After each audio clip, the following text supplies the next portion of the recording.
5ই August ইতিহাসের একটা ঐতিহাসিক দিন, তাই না? আওয়ামী লীগের জন্য আগস্ট মানে শোকের মাস, আর আগস্টে অনেক ধরনের দুর্ঘটনা ঘটে, আর আওয়ামী লীগ সরকারের পতনও ঘটেছে এই আগস্ট মাসে। 5ই আগস্ট শেখ হাসিনা এই যে তিনি হেলিকপ্টারে করে চলে গেলেন, আসলে কি এইভাবে চলে যেতে চাইছেন নাকি পেছনে অন্য কোনো প্ল্যান ছিল? যদি প্ল্যান থাকে সেটা কেন ভেস্তে গেল? নানান ধরনের অনুসন্ধান করেছে জাতিসংঘের যে তদন্তকারী দলটা আছে তারা, আর এই বিশাল তদন্তের পর তারা সেই 5ই আগস্ট শেখ হাসিনা সরকারের কি প্ল্যান ছিল সেটার আরেকটা প্রতিবেদন তারা দিয়েছে। সেই প্রতিবেদনটিতে বলা হয়েছে মার্চ টু ঢাকা, ছাত্রদের যে কর্মসূচি ছিল সেইটাকে ঠেকাতে তৎকালীন সময় শেখ হাসিনা 4ই আগস্ট মানে এর আগের দিন 2 দফায় উচ্চ পর্যায়ের বৈঠক করেছিলেন। বৈঠকে এই কর্মসূচিকে মোকাবেলার পরিকল্পনা করা হয়। পুলিশের এক কর্মকর্তা জাতিসংঘকে দেওয়া তথ্যে বলছেন যে 5ই আগস্ট সকাল থেকেই সেনাবাহিনী জানতো যে শেখ হাসিনার পতন হয়ে গেছে, কিন্তু পুলিশ জানতো না। তাই পুলিশ তখনও সরকারকে রক্ষা করতে সর্বাত্মকভাবে মাঠে ছিল। এখানে ওই দিন সেনাবাহিনী বিভিন্ন জায়গায় ছাত্রদের পক্ষে অবস্থান নিচ্ছিল, মেসেজ চলে গেছে, বাট পুলিশ মনে করছে যে না, শেখ হাসিনা তো আছেই, আমরা লড়াই করতে হবে। 4ই আগস্ট বৈঠক হয়েছে, জাতিসংঘের মানবাধিকার বিষয়ক হাই কমিশনের যে আপনার দপ্তর আছে সেখান থেকে তথ্য অনুসন্ধান প্রতিবেদনে এই তথ্যটি প্রকাশিত হয়েছে বুধবার। প্রতিবেদনে 5ই আগস্ট মার্চ টু ঢাকা কর্মসূচি দমনে বিচার বহির্ভূত হত্যাকাণ্ডের বিবরণ দেওয়া হয়েছে, আর তাদের প্রতিবেদনে তারা লিখেছে মার্চ অন ঢাকা। প্রতিবেদনটিতে বলা হয়েছে যে আপনার আন্দোলনরত নেতাদের প্রকাশ্য ঘোষণা এবং গোয়েন্দা সংস্থাগুলো থেকে তারা যে তথ্য নিয়েছে যে 5ই আগস্ট ঢাকার কেন্দ্রস্থলে বড় প্রতিবাদ মিছিলের পরিকল্পনা করেছেন আন্দোলনকারীরা। 4ই আগস্ট সকালেই শেখ হাসিনা জাতীয় নিরাপত্তা কাউন্সিলের বৈঠকে সভাপতিত্ব করেছিলেন। অংশগ্রহণকারীদের মতে বৈঠকে সেনা, বিমান, নৌ, বিজিবি, ডিজিএফআই, এনএসআই, পুলিশের বিশেষ শাখার প্রধানেরা অংশ নেন। তো সেখানে সরকারের স্বরাষ্ট্রমন্ত্রী, শিক্ষামন্ত্রী, পররাষ্ট্রমন্ত্রী ছিল তৎকালীন। তারা মার্চ অন ঢাকা প্রতিরোধের জন্য আবার কারফিউ জারি এবং তা বলবৎ করার বিষয়ে আলোচনা করেন। স্বরাষ্ট্র মন্ত্রণালয়ের ঘোষণা দেয় কোনো বিরতি ছাড়াই অনির্দিষ্টকাল কঠোর কারফিউ চলবে। আন্দোলনকারীদের সন্ত্রাসী হিসেবে আখ্যায়িত করে শেখ হাসিনা একটি বিবৃতি দেন। তিনি দেশবাসীকে এই সন্ত্রাসীদের শক্ত হাতে দমন করার আহ্বানও জানান। 4ই আগস্ট সন্ধ্যার পর শেখ হাসিনা আরেকটি বৈঠক করেন। বৈঠকে তিনি নিজে অংশ নেন।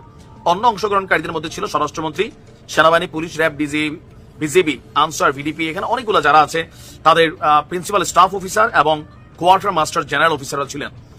তো বলা হচ্ছে যে বৈঠকে সেনাপ্রধান এবং অন্যান্য নিরাপত্তা কর্মকর্তারা ঢাকা রক্ষার বিষয়ে প্রধানমন্ত্রীকে আবারও আশ্বস্ত করেছিলেন। এই কারণে স্বরাষ্ট্রমন্ত্রী বলছিল যে সেনাপ্রধান পল্টি নিচ্ছে।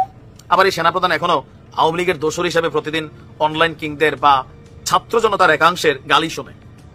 বৈঠকগুলোতে অংশ নেওয়া ঊর্ধ্বতন কর্মকর্তাদের তথ্য মতে পরিকল্পনা বিষয়ে যেটা একমত ছিল, প্রয়োজনে শক্তি প্রয়োগ করে বিক্ষোভকারীদের ঢাকা কেন্দ্রস্থলে প্রবেশে বাধা দিতে পুলিশের পাশাপাশি সেনাবাহিনী, বিজিবি মোতায়েন করা হবে। সেনাবাহিনী এবং বিজিবি সাজোয়া যান সেনা মোতায়েন করে ঢাকার প্রবেশ পথগুলোকে অবরুদ্ধ করবে, বিক্ষোভকারীদের প্রবেশে বাধা দিবে। অন্যদিকে পুলিশ ও শৃঙ্খল জনতাকে নিয়ন্ত্রণ করবে। আর শেখ হাসিনা নিরাপত্তা বাহিনীর স্পেশাল সিকিউরিটি ফোর্সের তৎকালীন মহাপরিচালক 5ই আগস্টের প্রথম প্রহর মানে রাত 12টা 55 বিজিবির মহাপরিচালককে পরপর দুটি হোয়াটসঅ্যাপে খুদে বার্তা পাঠান। যে বার্তাগুলোর হার্ড কপি জাতিসংঘের হাতে পৌঁছেছে। প্রথমটি ছিল ফরওয়ার্ড করা, যা আন্দোলনের নেতাদের বলে মনে হয়। ঢাকার প্রবেশের পথগুলো সম্পর্কে তারা ছাত্র জনতাকে জানিয়েছিলেন। দ্বিতীয় বার্তাটি প্রতিরক্ষা আদেশের একটা ভিডিও রয়েছে। প্রতিরক্ষার প্রথম এবং দ্বিতীয় লাইন, একটি তৃতীয় দূরপাল্লার ইউনিট, একটি ব্যাকআপ ইউনিট, একটি পশ্চাৎভাগের ইউনিটের কথা বলা হয়েছে। আর 5ই আগস্ট সকালে সেনাবাহিনী, বিজিবি সদস্যরা মূলত দাঁড়িয়েছিলেন। তো তাদের উপর কোনো দায়িত্ব যেগুলো ছিল তারা সেটা পালন করেনি, মানে জুনিয়র যারা স্টাফরা ছিলেন। তো এখানে একটা বিশাল একটা প্রতিবেদন। তার মানে এখানে তিনি সর্বোচ্চ চেষ্টা করছিলেন যে 5ই আগস্ট যখন আন্দোলন চলছে তখনও বিভিন্ন জায়গায় পুলিশের গুলি চলছিল। সকাল থেকে সেনাবাহিনী জানতো হাসিনার পতন হয়েছে, বাট পুলিশ জানতো না, সেই কারণে তারা গুলি চালিয়েছে। এক পর্যায়ে তারা কি বলছে গণভবনের দিকে রওনা হয়ে গেছে এবং তৎকালীন সময় সেনাবাহিনীর যিনি প্রধান আছেন তারা শেখ হাসিনাকে সম্ভবত 5 মিনিটের সময় দিয়েছিলেন যে দেশ ছাড়েন অথবা আপনি এখানে থাকেন। আর এর মাঝখানে বিভিন্ন বিভৎস ঘটনা যেগুলো আমরা দেখছি ফুটেজে, এগুলা ঘটছে। এটা জাতিসংঘের প্রতিবেদন বলছে যে পুলিশের ঊর্ধ্বতন কর্মকর্তাদের নির্দেশে গুলিবিদ্ধ অনেকগুলো মৃতদেহকে একটি ভ্যানে স্তূপ করে তারা গাড়িতে আগুন ধরিয়ে দেন। এগুলো কিন্তু সত্য ঘটনা সবগুলাই, যেগুলো মানুষ এখনো অনেক কিছু ভুলতে পারে না। দেখেন, আমরা অনেকেই বিভিন্ন দলের সমর্থক, বাট এই জিনিসগুলো যেগুলো হয়েছে সেটাও মেনে নেওয়ার মতন ঘটনা না। এগুলার সমালোচনা করতে হবে, এগুলার নিন্দা জ্ঞাপন করতে হবে।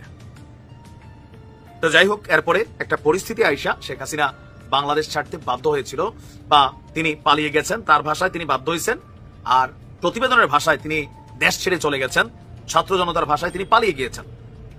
বাট তিনি গেছেন, এটা হচ্ছে সবচেয়ে বড় কথা। ওই দিনও তার সর্বোচ্চ প্ল্যান ছিল মাঠ কন্ট্রোলিং এর, যা সেনাবাহিনী এবং বিজিবি বেকা গেছিল। নয়তো ওই দিন হয়তো আরো 20-50 হাজার মানুষ তো মারা যাইতো। যদি আপনি মিয়ানমারের নমুনা দেখেন না, মিয়ানমারে কি চলছে, ঠিক এরকমই হইতো। বাট শেখ হাসিনা ভাবছেন সর্বোচ্চ শক্তিটা প্রয়োগ করি, দেখা যাক 2-1 দিনে 2-4 হাজার আরো 10 হাজার লাশ ফলাই দেবো, আর তারপরে ঠিকঠাক হয়ে যাবে। আবার এখন আমরা আস্তে আস্তে দেখছি যেটা মেটিকুলাস প্ল্যান ছিল, সরকার পতনের আন্দোলন ছিল, তখন শেখ হাসিনা এগুলোই বলতো যে এটা সরকার পতনের আন্দোলন, কোটা আন্দোলন না, জামাত শিবির এটার পিছনে জড়িত। এখন আবার অনেকাংশে আমরা দেখছি যে সমন্বয়কদের অনেকেই তারা জামাতের লোক ছিল, বা সার্জিস তারা জামাত না হলেও তারা কিন্তু এখানে একটা জামাতের সাথে, শিবিরের সাথে সমন্বয় করে আন্দোলন কিন্তু সামনে নিয়ে আসছে। নাহিদ তারা যখন জেলে ছিল, সার্জিস তারা জেলে ছিল, আরেকটা টিম কাজ করছে।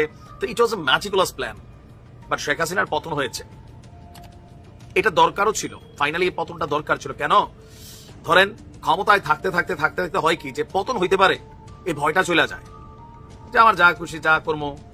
ছাত্রদের নমুনা দেখে এখন মাঝে মাঝে মনে হয় যে এরা আবার অনেকটা এরকম ভূমিকা ফিল করছে যে আমাদের উপরে কি আর কেউ আছে। মাত্র 6 মাস আগের ঘটনারা নিজেরাই ফিল করতে পারে না যে কেমনে পরিস্থিতি বদলাই যায়। ছাত্র জনতার অনেকেরই সমন্বয়কদের ভাষা টাষা শুনলে মনে হয় যে এরা পুরা দেশ কন্ট্রোল করে ফেলবে, এখানে আর অন্য মত ভিন্ন মত এগুলো থাকবে না। অনেকটা ওই রকম অ্যাক্টিভিটিস তাদের মধ্যে চলে আসছে, আছে অনেকের মধ্যে। আপনি দেখবেন তারাও মনে করে শেখ হাসিনা মতন আমরা আর কি এই দেশে। হ্যাঁ, বাট পরিবর্তন হয়ে যায় বাবা, চোখের পলকে। ভালো থাকুন, আসসালামু আলাইকুম।